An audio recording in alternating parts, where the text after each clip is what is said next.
I just want to reassure you this isn't about blame.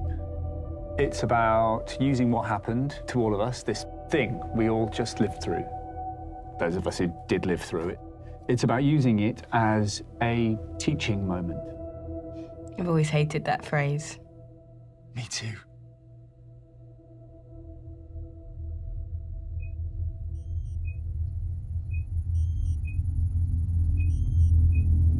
Basically, you're not on trial. Your company is one of many nationwide who signed up to this project to map basic human behaviours during the pandemic, both for, academia, research.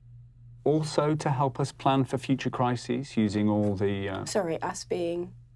Oh, just your average software enterprise company. One of the many private firms contracted during the crisis to help the government in gathering data to inform policy. To find the worst lockdown offenders, you mean? You're trying to pinpoint who's most responsible? That's one way of looking at it, yeah. What's the other way of looking at it? Who was most irresponsible? How was it for you? How was my existential dystopia? Yeah. It's all right. How was yours? Oh, well, my fiancé decided to ride the last one out with his sick mum, so, not amazing, but fine. The third British lockdown came into force on 6th of January 2021. You began working from home. You're a barrister. Junior, 4 years call, family law. Cool. Well, like a lot of firms, yours installed software to monitor when people were away from their desks. You were pretty consistent at first, but then your patterns started to change. Did they? Yeah. That first week, your smartwatch recorded you going on a nice run at 7 every morning. Wait, you have that? 4K, which took you an average of 21 minutes. Not bad. But then from January the 18th onwards, you stopped that routine and you started to leave the house at night instead, which is still okay. It's just... Is it okay? Because it feels like I might be being made to feel like it's not okay. Like I said, this is not about judgment. It's about patterns. You live with your fiancé, Jason, and you rent a spare room to Alison. You got my housemate's name from my smartwatch. No, your cohabitants' names are in the local authority's database. Our firm has partnered up with many different bodies as part of our work to collate both public and private consumer data. Yeah, it's just that this is starting to feel like an interrogation, only you're not the police. It's not an interrogation. Although we have partnered with the police. And actually, this isn't me being, but the police now come to software companies like us for intel, not the other way around.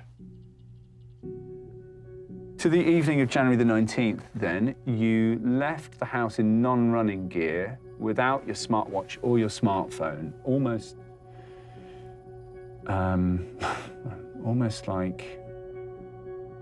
don't know, like you didn't want to be tracked. Yeah, you were tracking me. No one was tracking you. Then, this is retrospective, historic data. How do you know I wasn't wearing my smartwatch? A door cam. I don't have a door cam. You don't have a door cam, but your neighbour has one, a Ring door cam. It caught you. Ring just gave you access to any... The police partnered with Ring.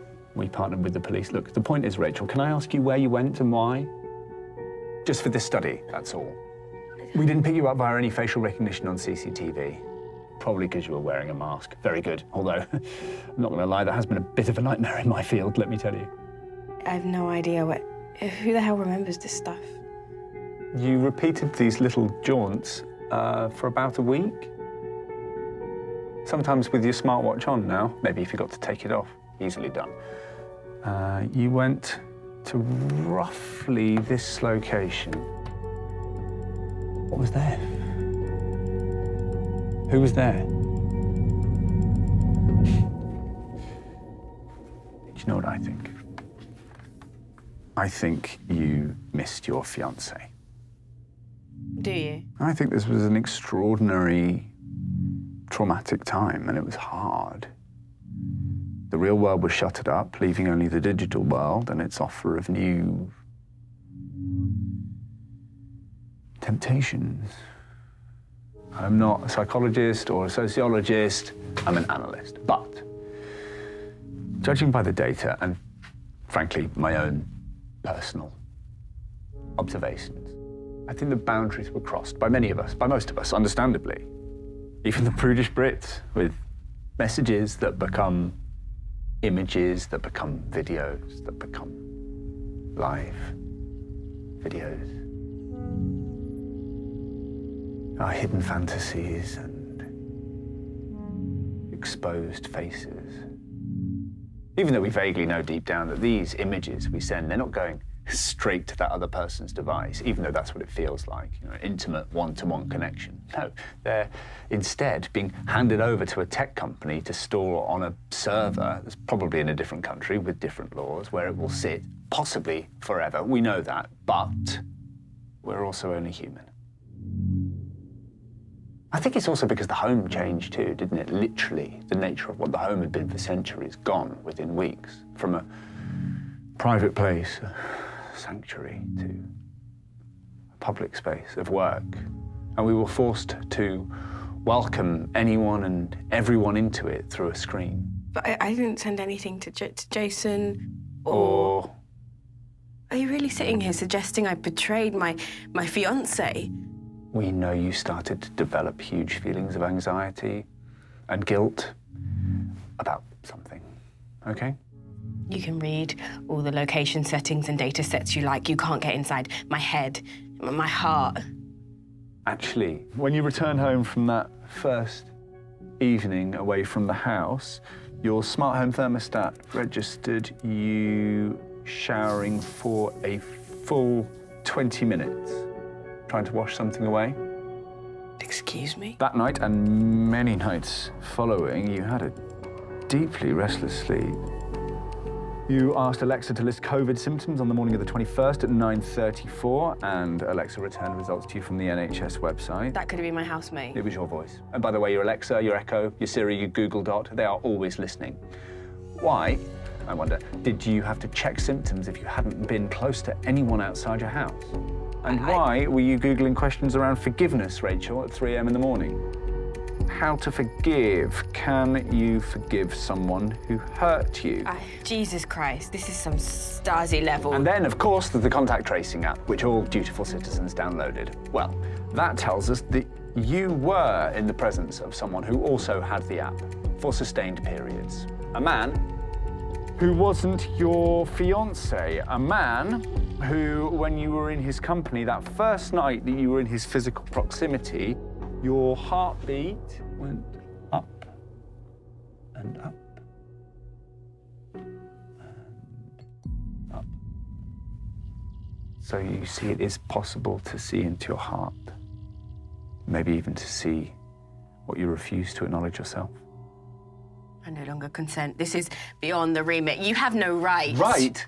We are trying to understand what motivated people to break the restrictions. And if it's love, if it's love or lust or fear or anything, we have to plan to mitigate these human flaws coded into us. Feelings that make us act against our own best interest and the interest of those around us. I mean, was it us? Is there something in our national character that meant that we topped the list of highest infection rates in the world? Why us? Why, in the third wave, was there a spike of infections in your area? Who was that? Who was the patient zero of this story? Whose behaviour started this spread? Have you ever seen those maps in school books of how the Great Fire of London broke out and spread from shop to shop? Future school children studying the great pandemic of 2020 are going to be able to draw their own map You're blaming normal people. of person-to-person contact. We have it all. It's all stored. Every human interaction, not the every spread of footstep, misinformation every message, by your algorithm. every secret thought. You're They're going to draw a map, and who, I wonder, will be at the blaming centre of it? people. Who's the typhoid Mary of Not this the spread story? of Responsible misinformation for by all your those extra algorithm. deaths? You're blaming Responsible for the pain of people. losing someone, of not being able to visit your your father in hospital, but to say goodbye to him over a phone instead, as you hear his last breaths ebbing away over a fucking speakerphone.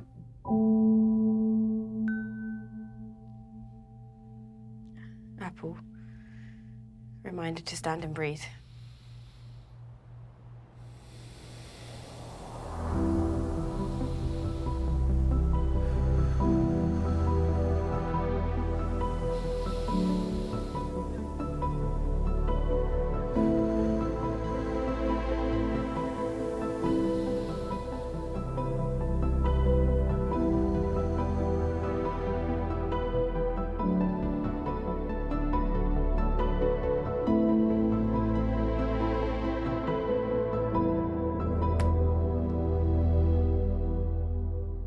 So I know I specialise in family law, not whatever this is. Oh, I please, think, what are you... No, I think citizens have the right to express some unease at the way, during a pandemic, technology companies rode in to help governments all over the world, often free of charge, to collate and gain access to citizen data. To beat a virus. With little scrutiny or oversight. Where was the vote? The public consultation in letting Amazon pair with the NHS, a private company, our health data. But that's the point, isn't it, about algorithms? No one really knows how they work. Even though in an increasingly automated world, AI is making decisions for us all the time. What our insurance premium should be, or A-level results, or predictive policing, or even prison sentencing and release. All of it auditable and accountable. Is it accountable? What if, say I had a friend that had a daughter that lived in a residential street that one day a maps application discovered was quiet and redirected cars down it to avoid a build-up of traffic elsewhere. And my friend's daughter, she runs out into the road because it was quiet yesterday, so she thinks it's going to be quiet today. And she's knocked down and she's killed. And my friend wants justice, but it is denied to her because you cannot take an algorithm to court. Okay, what we do know about these so-called digital gods playing with our lives is that, unlike what you said earlier, they do contain all the human flaws of the people who coded and created them. Was it Cathy O'Neill, who said algorithms are simply opinions embedded in code? Facial technology didn't pick up my face because of my mask, or because it's up to 40% less effective at recognizing black women than white men.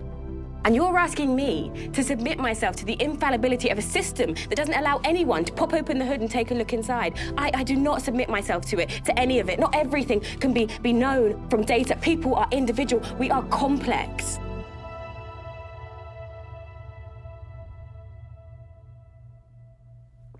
You blame the government in outsourcing its decisions to data companies like ours. You outsource every day of your life. You like this, so try that. Where to eat, what to watch. You found your fiancé on a dating app. You outsourced your love. Oh, pick me, someone, pick me. You handed over your own human agency, so nice speech, but most people very willingly during that pandemic sacrificed a few very outdated notions of privacy so that the algorithms could do what people couldn't, track the virus and save lives. And I know that you like to think that everyone's an individual, but you're not. I'm not. I fall into a predictable pattern of behaviors based on 100 different data points based on my race, my age, my class, the things I watch.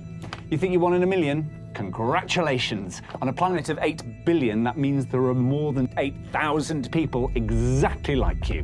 Did you break the restrictions because of a relationship with this man? All you can measure is what people do. You can't know why. There is no why good enough. Did you? Did you have an affair with Joe, a man whose Facebook profile you clicked on 28 times in 24 2 a man who went on to contract COVID I himself, don't trust this, but not because your algorithms aren't good enough, but because they're too good. I mean, can you imagine a social media platform so good at recommending to you people that you may know, that it recommends to you out of nowhere when you're nowhere near ready, the man who sexually and emotionally abused you over many months and years? Who during your relationship gaslit and tormented and manipulated you, and yet you somehow managed to extricate yourself from to survive, only to be faced with the face of that person you've been trying to forget. People you may know, I'll fucking say. And where was my control? Where was my agency? That's who you went to see. Why? To confront him? You think you'll know how you'll react? It's still under the guidelines. Based on previous behaviours, you did this, so you'll likely do that. I still don't You think you'll want some sort of justice, revenge.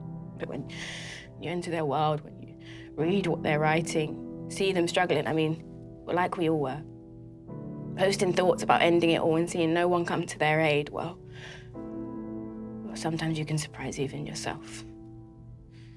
Perhaps the way to move on from something done by someone, perhaps helping to save that person, might just be the most surprising way of surviving that thing yourself.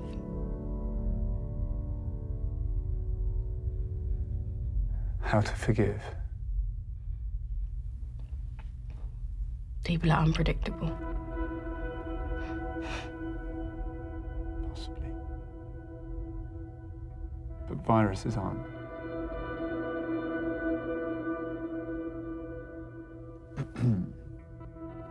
I'll note for the record that you made a